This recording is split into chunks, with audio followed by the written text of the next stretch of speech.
Peace, world. Thanks for pressing play on another Pay Me No Mind. Sports and entertainment. My name is Wood.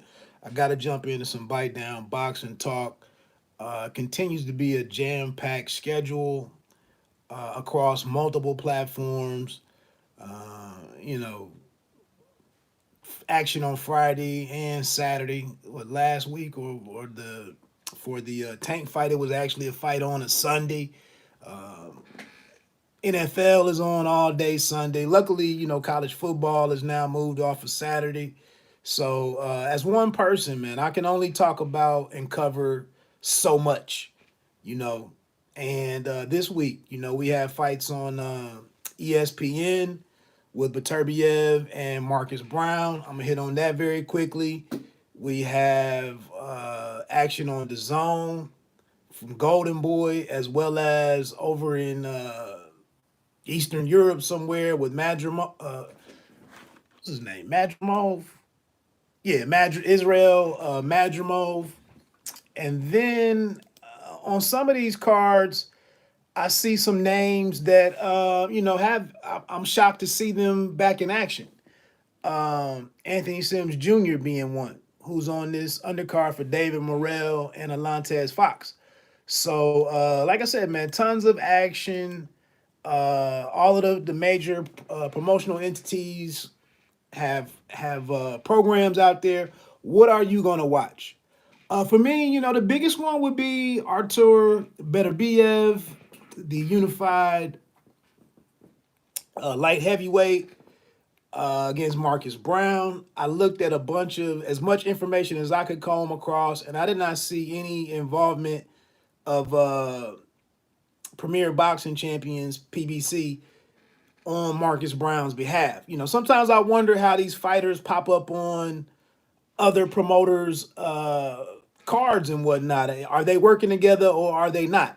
So I don't know what's going on with Marcus Brown's representation right now, but it took him a long ass time to get this opportunity. Sometimes he got in his own way. We know about the DV cases that were out there, but the former Olympian finally gets a crack at two belts in Beterbiev's IBF and WBC light heavyweight titles. Beterbiev is 36 years old, man. This fight is up in Montreal, Canada. Um, it's not a foregone conclusion for me. Marcus Brown has good size in terms of his length and reach, a certain type of athleticism, good power. We have seen him hurt badly a couple of times. Once against the Hot Rod cat. I still don't know how to pronounce his last name. But Hot Rod years ago, and then we saw where he got a little careless against Pascal. And they never got that situation rectified, but he's here now. He's also southpaw. The last time that Beterbiev was in action against Dennis or whatever was his name. What's up, Latours? Beterbiev didn't look so good. The main interest right now is that Beterbiev still stands a chance to be involved in the Canelo Alvarez sweepstakes at some point. If Canelo runs into some problems up at cruiserweight and comes back down or whatever, I don't know. The world is Canelo has all types of options, but it behooves a guy like Beterbiev to be to look as good as he can to keep himself in as an attractive opponent. We also saw Beterbiev get knocked down by Callum Johnson. I was at that fight in Chicago at the Wintrust Arena a couple of years ago. So it's not like Beterbiev is unbeatable or he's a perfect fighter and whatnot. Like I said, age, he might be slowing down a little bit. He only got one fight in during the pandemic. Which one of these guys are sharper as soon as the bell rings? I would think for Marcus Brown, just avoid a slow start and don't be careless. Beterbiev is a fairly aggressive guy. He's going to be looking for big shots. He's going to probably look to get close to Brown and rough him up. Brown is more of a slender guy, even though they're in the same weight division. But just look alive, land some good shots of your own, and try to get the dude's respect, and maybe get yourself a upset. Brown is 24-1. Like I said, he has that Olympic experience behind him. It's not a foregone conclusion that he loses this fight. I think that's a pretty good fight, and one that I think I'm looking forward to the most this weekend. On that undercard, not a whole lot of love. Former Claressa Shields opponent Marie-Eve Decaire against Cynthia Lozano is on there. I don't know much about Lozano. The rest of these names on here, except for Steve Rolls against Christopher Brooker. Rolls lost to Triple G a couple years ago. Also on here is Bartirjan Jukumbayev, who was just knocked out by Subriel Matias a couple of months ago. He's a rugged dude. He's taking on Juan Jose Martinez as super lightweight or 140 pounds. That might be a fight to watch on there. The rest of those guys, I can't comment on them. So that's the ESPN action or ESPN Plus. Also Saturday, around the same time in San Antonio, Texas, we have Gilberto Ramirez against Uniesky Gonzalez up at light heavyweight. You know, Ramirez is looking for a fight with Dimitri Bivol or possibly, the winner of Beterbiev and Sir Marcus Brown. So it's some championship implications here. I'll be honest, Ramirez, although he's 42-0, I remember the couple of fights against my man out of Jesse Hart. But he's just kind of been up and down. I know, he moved up from super middleweight. He's been chasing these champions. He moved over to Golden Boy from Top Rank. I'll see what happens in that fight. Interestingly, on here, Lamont Roach takes on Renee Alvarado. Alvarado is coming off of a couple of entertaining fights against Roger Gutierrez. This was after Alvarado beat the shit out of Andrew Cancio when Cancio was going places. So this is Roach is one of these guys that gets in a lot of boxing, a lot. He boxes a lot and gets in a lot of fights. He's not really a knockout artist himself. I believe this is going to be an entertaining fight. I think Renee Alvarado coming up on the short end against Gutierrez a couple of times. He's going to be trying to get back in the mix. And like I said, I saw him thrash Andrew Cancio when Cancio was a big story.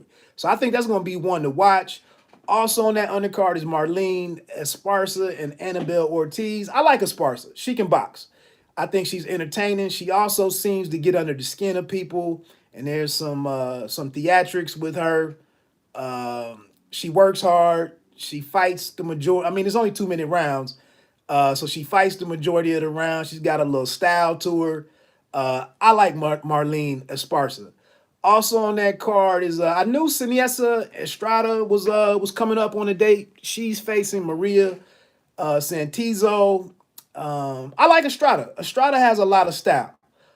Good power too. We've seen her get several knockdowns, beat some opponents up and whatnot. There's also some talks out there of a rematch between Estrada and Esparza. They had some beef a couple of years ago, and I don't think that was ever fully cooked and digested. So maybe it's a way for them to have a collision here, in the near future. Maybe, maybe not.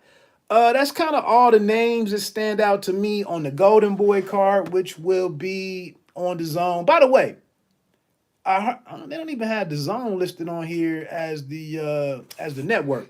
But I did hear a comment mentioned about there was a storyline out there a few months ago, where there was some uncertainty about whether or not Golden Boy Promotions would continue its relationship with the Zone or vice versa. But from what I understand, it seems like there might be another a revised package of some kind on the table where the Zone would retain the Golden Boy roster. I think if you have a subscription with the Zone, that's a plus for you. And we'll see what happens. Also, I see on here Raul Curiel. I'm not familiar with him, but he's taking on Kendo Castaneda. I have seen Castaneda fight before. He's a pretty action-packed guy. So that's a name that at least I'm familiar with. Moving on. This is gonna be on the zone. This is over in Tashkent, Uzbekistan. It's Israel Madrimov against Michelle Soro. Don't know a lot about Soro. Madrimov was kind of going some places, but he had a tough outing the last time out. Who was that against? Madrimov has Colombo, Imani Colombo, and then Eric Walker. That was the fight I was thinking about. Eric Walker, remember, Eric Walker was down in the 12th round of that fight, and probably I thought it should have been I thought it should have been ruled a knockout in my opinion, but the referee said that he hit him behind the head, or he said he pushed him down. Yeah, he pushed him down after he landed a really big shot on Eric Walker, and then the Colombo fight that ended up going the distance. So Madrimov, despite all the fancy footwork videos and backflips and all the training camp visuals and all that type of stuff, he's kind of come back down to earth a little bit. We'll see what happens with him. King Gabe Rosado victim, Bektamir Melikuziev, Beck the Bully, coming back from his knockout after being upset by Rosado. He's on this card against Sergey Ekimov. I don't know who that is. The other name that's on here that stands out to me is 140-pound prospect, I guess, Shakram Giasov. He's 11-0. I like Giasov. I need to see more of him, and he's continuing to be matched against the right guys. But I like Giasov. It's a lot of bodies at super lightweight, junior welterweight. I don't know what Giasov's ceiling is necessarily in terms of being a contender and challenging anybody for a championship. But I like I like what I've seen from him. That's the only two names that I see on that card. So that's that. Also Saturday, I believe this is on Fox Sports 1. They don't have it on here right now. I'm looking at BoxRec, but the return of super middleweight David Morrell against Allantes Fox, who's 28-2-1. Morrell is just 5-0, but has this WBA super middleweight title, junior title, or whatever, regular, whatever you want to call it. Morrell he's a guy at 168, which doesn't have a ton of interesting fighters in the division right now. We know that Canelo Alvarez is the undisputed champion. There's no way in the world that Morrell is gonna get a fight with Alvarez at just 6-0 if he beats Allantes Fox. So what is Morrell doing in the meantime but just getting better and trying to raise his profile? You certainly can't see him being competitive right now against it's no way to even make that fight happen. And then obviously I just said Canelo is trying to capture a title up at cruiserweight, so it is what it is. An interesting fight on this card is prospect Richardson Hitchens. Richardson Hitchens was on the Olympic team for Haiti, I want to say. And he's been with Mayweather Promotions, I believe. Had a big win against Mendez. I really thought Mendez was going to be too much for Hitchens because Hitchens is not a real heavy hitter. He's been up and down with some of his fights. He's more of a boxer, some slickness.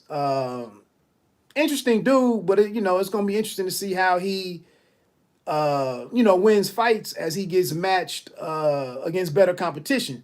So taking on Malik Hawkins, kind of a friend of the program out of Baltimore, Maryland. Malik Hawkins is 18-1 and coming off of a very ugly loss to Subriel Matias. Subriel Matias just disrespected this man. He didn't have any concern for his power whatsoever. He walked directly to Hawkins and started battering this young man. It looked ugly for Hawkins. I had him on the program. I had him on for a live stream interview that you can find on the playlist before that fight, and things did not go according to plan whatsoever for Malik Hawkins. So he has to come back. Before that, Hawkins fought another guy he was supposed to beat, and that guy was looking pretty good against him before he had a lower leg injury, and the fight was stopped. But many people thought Hawkins was down on the cards against that gentleman. I cannot think of his name. It's really not all that important. This is just a make or break fight for him, and then it's a good matchup for Hitchens. And we get to see if he can further separate himself from, his peers and work himself up the rankings. Also on here, Anthony Sims Jr., which I said at the beginning, he's coming back. It looks like, his days over on DAZN as one of the guys that Hearn had some, thought the dude could make some noise as super middleweight. Looks like that relationship is now through. I didn't like the way that Sims ended things over there on DAZN. That last cat that he fought, I can't think of his damn name, but he went on and fought David Benavidez. Romar Alvarez, I think was his name. And Anthony Sims Jr. just danced around most of that fight. And just was like, what the hell is going on here? He's taking on Manny Woods. Damn, Manny Woods is all the way up at super middleweight. I saw Manny Woods in action down in Columbus, Ohio, against 154-pounder Charles Conwell. Conwell stopped him in about 4 or 5 rounds. So I don't know what he does up here at super middleweight, but Woods is 17-14-1. Should be a guy that Sims could look good against and maybe try to restart things. Also on there, shout out to Cincinnati's own, I think his nickname is Playtime, and Adrian Benton. Adrian Benton has had some, I think he's with Mayweather Promotions now. The last time I saw him on Instagram, Benton was on a private jet with Floyd Mayweather.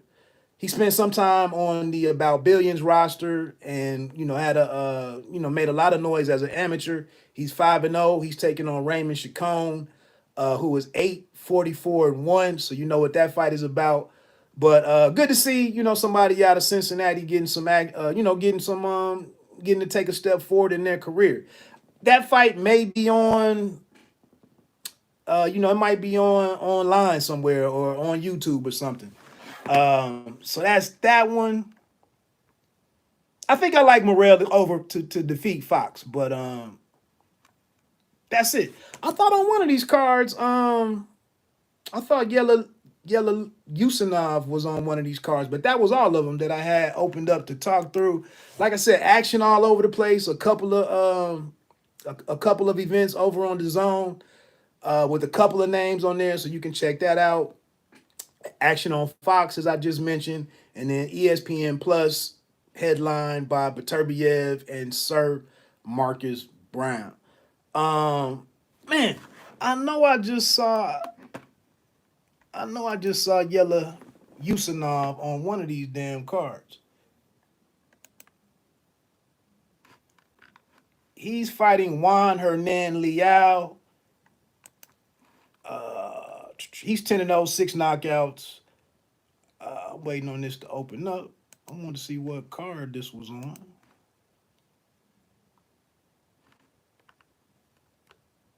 This is not on DAZN. I'm sorry. He's headlining. It looks like he's headlining a card of his own over in Kazakhstan or Kazakhstan. I don't know who the hell any of these people are.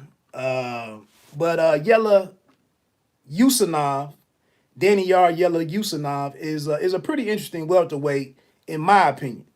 I've seen him fight about 2 or 3 times. He was over on DAZN with Eddie Hearn. Again, I've said this before, Eddie Hearn would love to have a guy who could be a player at welterweight. Obviously, one of the best divisions, the most popular divisions in boxing, year in and year out. I thought Yella Yusunov had some game. But, he's still just kind of fighting these, going through these grooming fights. So it's kind of hard to see what his ceiling is, but I think he's an interesting boxer. Any other name? It looks like he has a relative Doran Yella Yusunov that's on here is super middleweight. I believe I saw him on another card sometime. He wasn't too bad. I don't know the rest of these names though. So boxing is an international sport. It's a lot of action over in. Last week we had cards over in Russia. Um, this week, like I said, Uzbekistan, Kazakhstan, is fights going on all over the world. You may not always be interested in them, but that Yella Yusunov was on the landing page at BoxRec and jumped out to me. So that's the other fight that was out there. I probably won't get to check that one out. Um, and I just wonder, you see some of these guys duck in and off of the zone, and I know the zone as over the last 9 or 10 months, they've been moving forward with their international boxing program after things haven't gone according to plan over here in the United States. They've really tried to refocus on being an international boxing provider. I think that's not a bad pivot for them. But again, this doesn't indicate that this fight will be aired on the zone or nothing. The other thing that happened last week was Pro Bellum had a card. I can't remember who headlined it. But again, man, there's so much boxing right now. Am I gonna go get a subscription or buy some shit on Fight TV or whatever? I'm just one person. I can only watch so much. I'm not trying to be in front of the TV my entire 48 hours of my weekend. So, but Pro Bellum would be a direct competitor somewhat of the zone based on the international focus that they've come out with. I'm just following them on Instagram. I've seen a number of fighters that they've signed. Richard Schaefer, formerly a Golden Boy, is leading that up. And, they kind of have a similar objective as Ring City USA, which seems to be defunct. I quit following the Ring City Instagram page. I couldn't get any emails, replied to and whatnot. I wonder what's happening with them. I know NBC Sports Network is going away or has gone away or is in the process of going away. And Peacock, the streaming service from NBC, is out there. I was just trying to ask, is there any chance that Ring City will head over to Peacock, the Peacock? But guess they were like, "Fuck out of here with your questions, bruh." Other than that, enjoy the fight weekend. Check me out over on www.bitedownboxing.com. Trying to get back to exercising my writing muscles. Try to throw some opinion pieces up there, and as well as doing some different fight recaps and whatnot, and talking my shit about boxing with the keyboard. And it is what it is. Bite Down Boxing, don't let them count you out. Latoris, if you're still on there, man, I appreciate you for rocking with me. Whoever them two people is that hit that like button, you're very kind people in a very shitty world. So I appreciate that 3,000%. Pay me no mind, sports and entertainment. Let me get on off of here. You don't have to be great to start, but you had to start to be great. One.